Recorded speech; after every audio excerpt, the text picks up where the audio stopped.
తీవ్రంగా అవమానపడ్డామండి. ఏ నిధులు విధులు లేక పంచాయతీల్లో ఎటువంటి మౌలిక సదుపాయాలు కూడా కల్పించుకోలేనటువంటి దయనీయ స్థితిలో ఉన్నాం.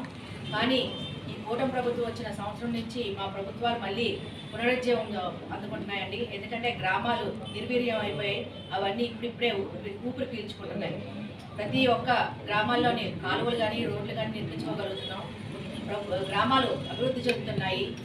దీనికి గల కారణం కూటమి ప్రభుత్వం అండి. ఎందుకంటే ఈ నిధుల్ని మాకు ఎప్పటికప్పుడు ఎటువంటి బకాయిలు లేకుండా గత ప్రభుత్వంలా కాకుండా ఎప్పటికప్పుడు మా ప్రభుత్వాలకి, మా గ్రామ ప్రభుత్వాలకి నిధులు రిలీజ్ చేస్తున్నారు. కాబట్టి సర్పంచులు ఎవరూ ఆందోళన చెందద్దండి.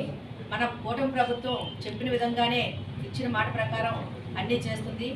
మన సర్పంచులు అందరం ఐక్యంగా ఉండి ప్రభుత్వం చెప్పేటటువంటి మాటలు నమ్మి, ఇది చేతల ప్రభుత్వం, మాటల ప్రభుత్వం కాదు కాబట్టి ఈ ప్రభుత్వాన్ని నమ్మి మనం వారికి సమన్వయంతో వారి మనం కలిసి నడిస్తే మన ప్రభుత్వానికి, మన గ్రామ ప్రభుత్వాలకి ఇంకా అధికారాలు ఎక్కువ ఇస్తారు. అలాగే మన హక్కుల్ని విధులను కూడా మనకి వారు కలిగజేస్తారు. కాబట్టి సర్పంచ్లు ఎవరు ఆందోళన చెందొద్దు.